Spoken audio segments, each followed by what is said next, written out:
네, 우리 지난주에 예수님이 각 성과 각 마을을 다니시면서 하나님 말씀을 가르치시는 것 보았죠. 하지만 늘 예루살렘을 향해 가고 있었다. 이 마을 저 마을을 다니며 말씀을 전했지만 그 방향은 예루살렘에 있었다라고 있었죠. 우리 지난주에 보았던 13장 22절을 한번 다시 한번 읽어봅시다. 자막을 통해 13장 22절 시작. 예수께서 각 성 마을로 다니사 가르치심에 예루살렘으로 여행하시더니, 지난주에 이 예루살렘을 향해 여행하다는 말이 곧 십자가를 지기 위한 길로 가고 있는 것이다 라고 말한 걸 기억하고 있을 거예요. 오늘 그 길을 방해하는 사건이에요. 우리 31절 읽어봅시다. 시작. 곧 그때에 어떤 바리새인들이 나와서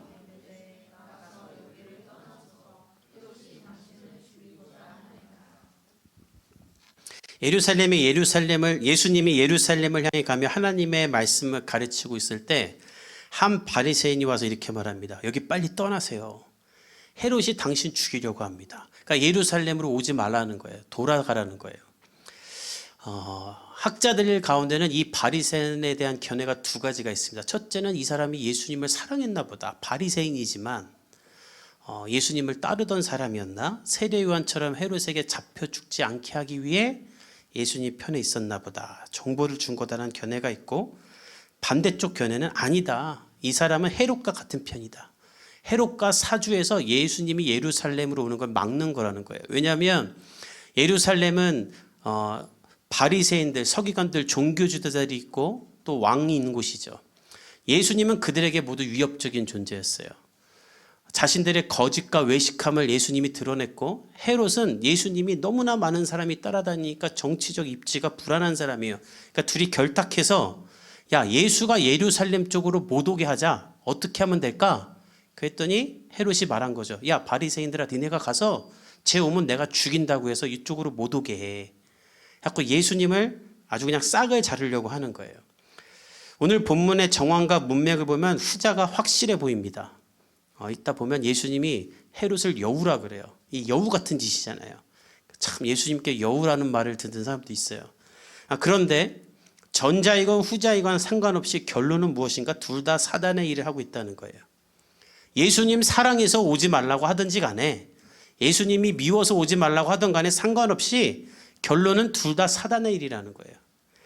아니, 목사님, 예수님 사랑해서 죽지 말라고 오지 말라는 건데 왜 사단의 일입니까? 이렇게 말할 수 있지만 마태복음 16장에 보면 비슷한 그 상황이 있습니다. 예수님 제자들에게 내가 곧 십자가에 달려 죽을 거야, 고난당할 거야 말하니까 베드로가 예수님을 붙잡고 항변해요. 안 됩니다. 예수님 왜 고난을 당하세요? 제가 지킬게요. 그렇게 예수님을 위해 사랑하는 마음으로 베드로가 말할 때 예수님 이렇게 말하세요. 우리 마태복음 16장 23절 함께 읽어봅시다. 시작. 예수께서 돌이키심에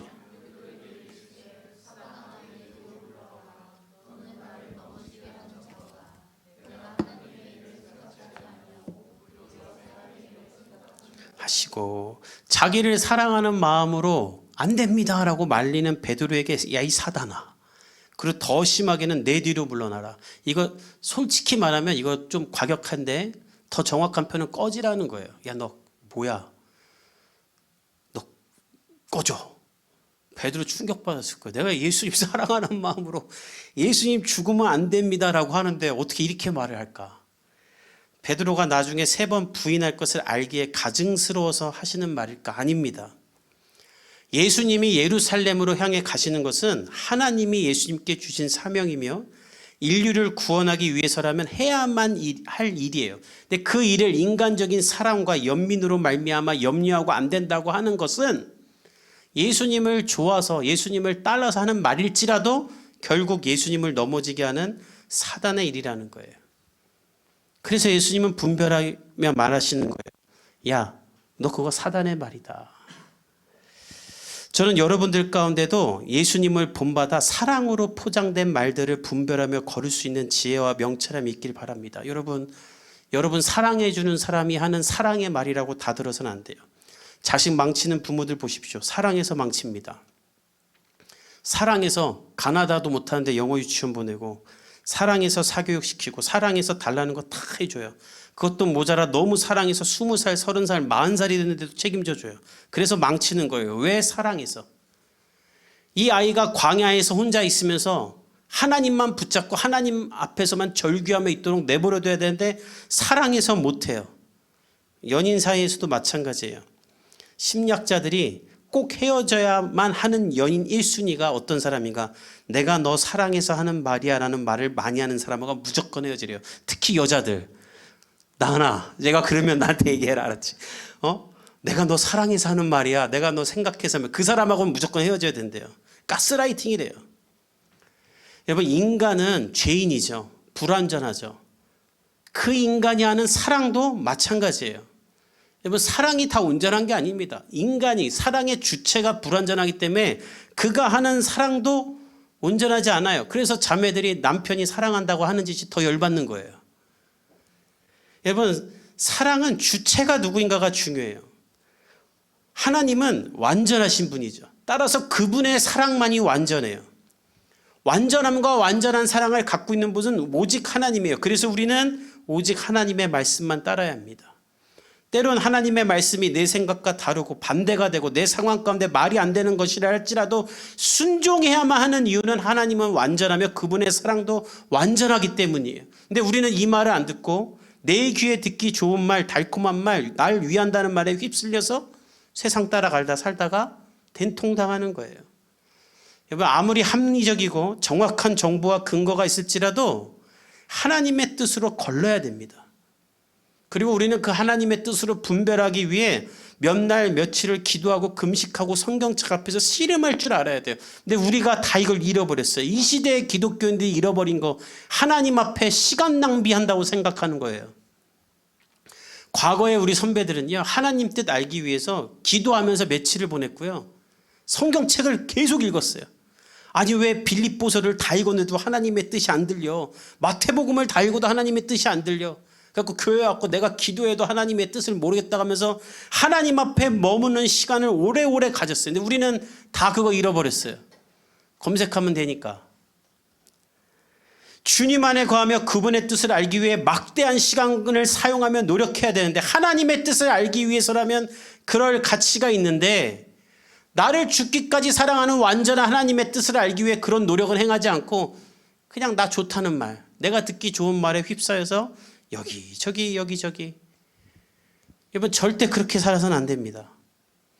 저는 우리 성도들이 하나님의 뜻을 알기 위해 하나님 앞에 기도하고 머물고 많은 시간을 쓰는 사람들 될 수 있길 바라요. 왜냐하면 그분의 말씀만이 여러분을 온전히 사랑하는 말이기 때문이에요. 내 사정, 내 환경, 내 처지를 앞세우면서 하나님 앞에 어쩔 수 없어요 라고 말하는 것, 당신의 삶에 역사하신 하나님을 미루는 일입니다. 제가 어제 이 설교를 준비하면서 하나님 앞에 깊이 있게 회개한 게 있어요.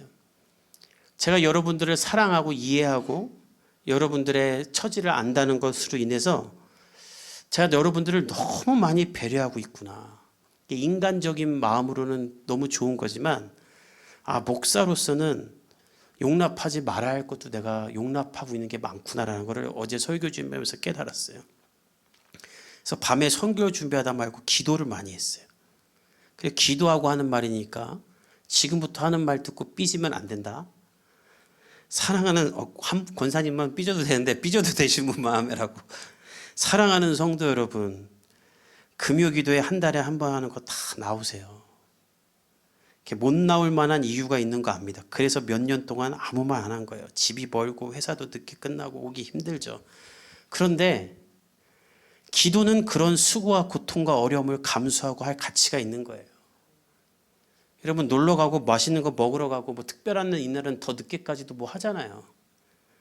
멀리서 온다는 말 하지 마십시오. 우리 예주자매는 5년 동안 의정부에서 일 끝나고 대중교통 3번 갈아타서 1시간 반 걸려서 옵니다. 순준이는 금요기도 예배 끝나고 일하러 가요. 밤새고. 저희는 성현이 100일 때부터 데리고 나왔어요. 애 데리고 나와도 다 봐줘요. 권사님이, 아멘 하신 분이. 아이 하루 늦게 자도 되고 여러분들 그 다음날 좀 힘들어도 돼요.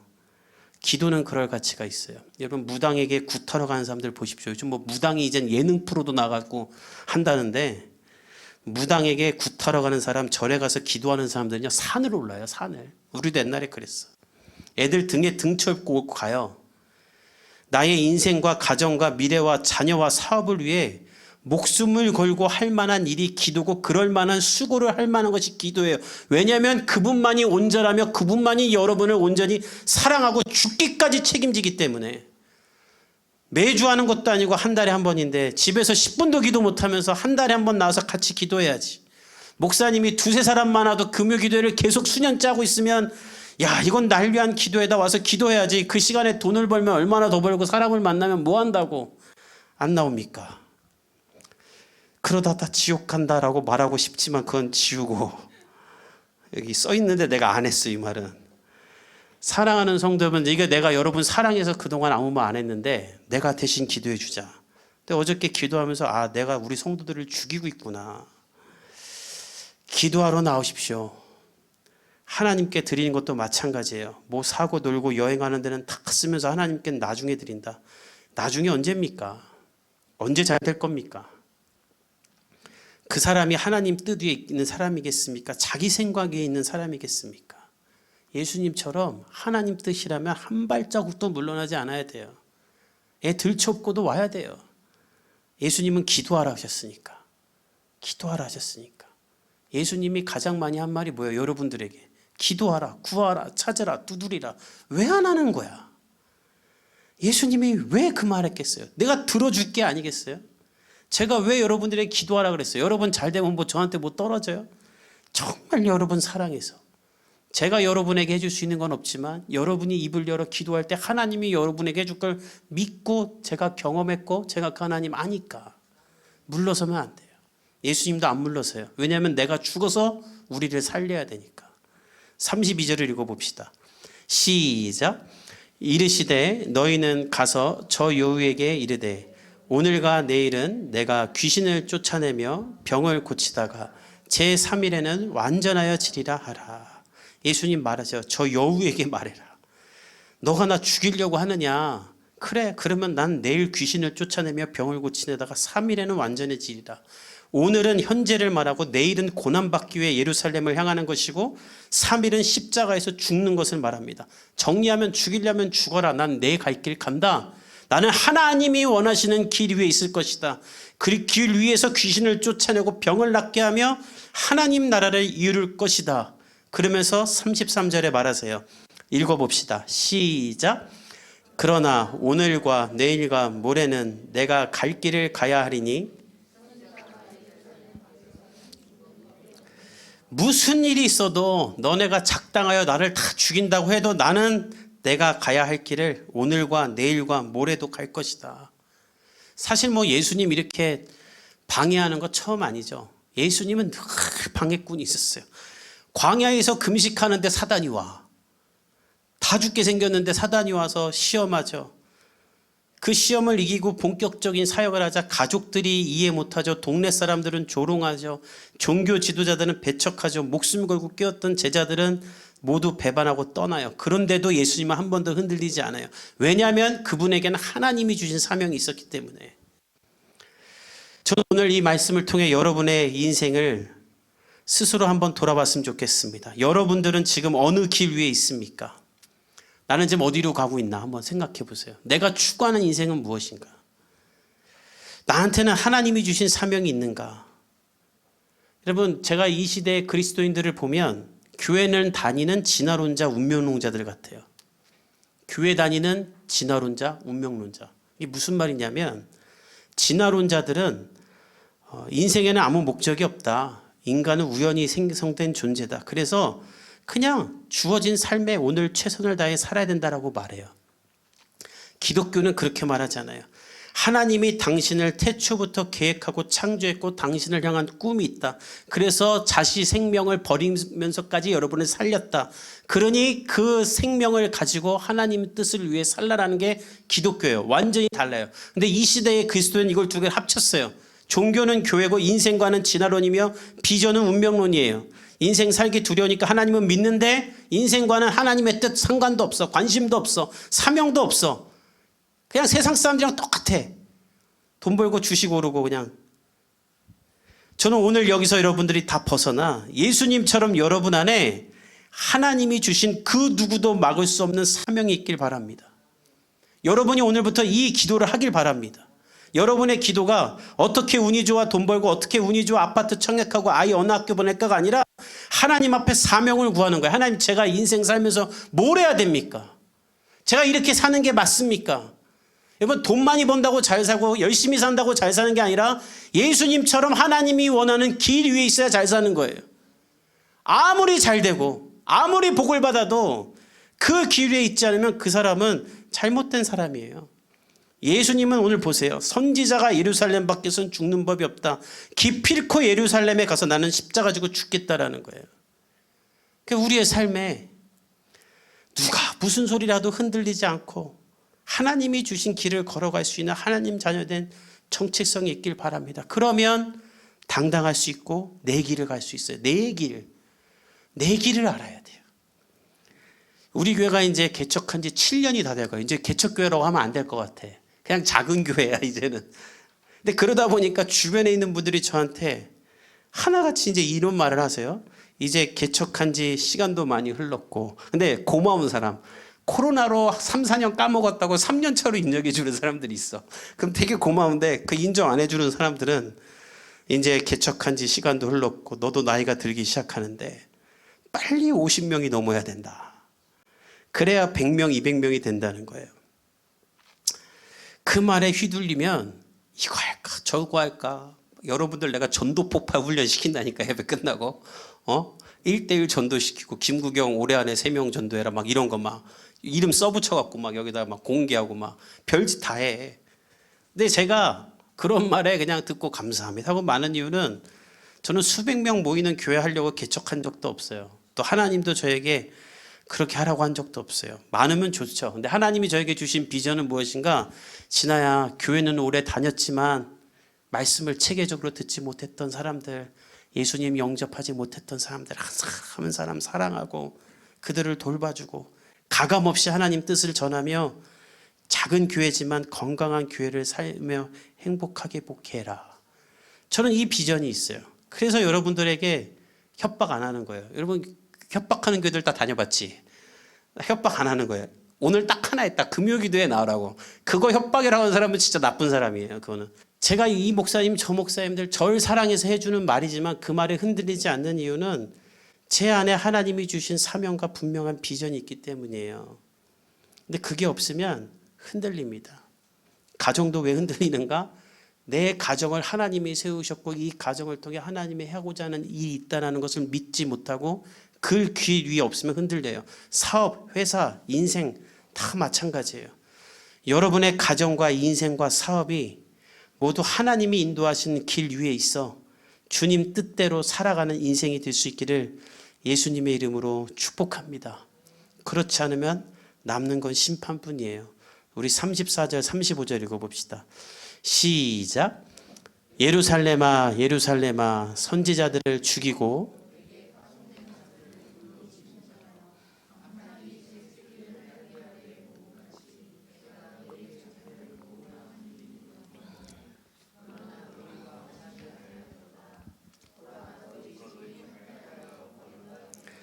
내가 너희에게 이르노니 너희가 주의 이름으로 오시는 이를 찬송하리로다 할 때까지는 나를 보지 못하리라 하시니라.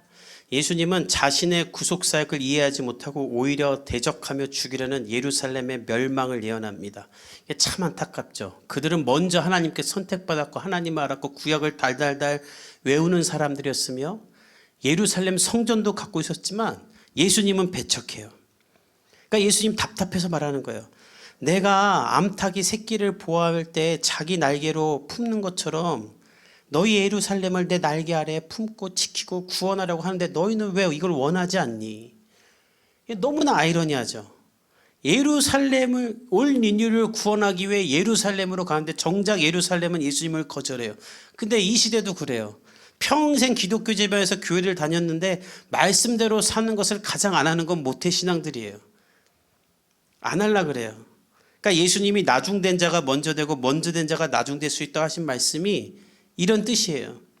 예수님은 그런 자들에게 말하는 거예요. 보라, 너희 집이 황폐하여 버림받으리라. 완전 멸망할 거란 말입니다. 실제로 AD 70년에 예루살렘은 멸망하여 이 말씀을 이루죠. 그리고 또 이렇게 말하세요. 내가 너희에게 이르노니 너희가 주의 이름으로 오시는 이를 찬송하리로다 할 때까지는 나를 보지 못하리라. 지금 이 사람들의 특권은 뭐예요? 예수님과 같은 시대에 살잖아요. 예수님을 볼 수 있잖아요. 예수님이 저기 나타났다면 가서 예수님 말씀 들을 수 있죠. 이 얼마나 큰 축복이에요. 우리 여원이는 아침마다 저한테 와서 그래요. 아빠, 어젯밤에도 예수님이 꿈에 안 나타났어. 예수님 보고 싶어요.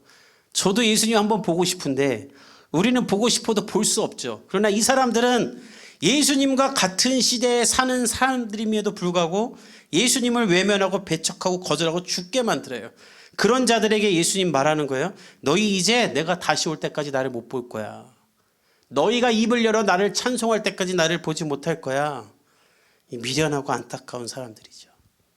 그런데 우리도 이 사람들과 똑같을 수 있다는 거예요.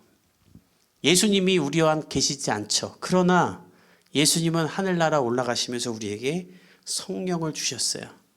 성령님이 우리와 함께 계세요. 우리 곁에 계세요. 우리와 함께 호흡하고 계세요. 우리가 그 성령님을 붙잡고 함께 좁은 길을 걸어가며 주님 주신 길 위에 있는가, 아니면 변질되어 있는가? 내 사명은 묻지도 않고 운명론자처럼 살고 있진 않은가? 사랑하는 성도 여러분, 오늘부터 여러분의 삶 가운데 기도가 시작되길 바랍니다. 주님, 제가 하나님이 원하는 길 위에 살기 원합니다. 내가 직장 다니고 일하고 돈 버는 거, 결혼생활, 자녀 키우는 거, 모든 삶 가운데 하나님이 원하는 길 위에 있기 원합니다. 주님이 나를 태초부터 창조하셨고 사랑하셨고 나를 구원하심을 내가 믿으니 나를 향한 하나님의 비전과 사명을 알려주십시오. 그 길 위에서 살겠습니다라고 기도하기 시작하면 주의 성령께서 여러분과 함께 하시며 여러분을 돌보시며 여러분과 함께 하실 줄 믿습니다. 그런 삶이 되기를 예수님의 이름으로 축복합니다. 우리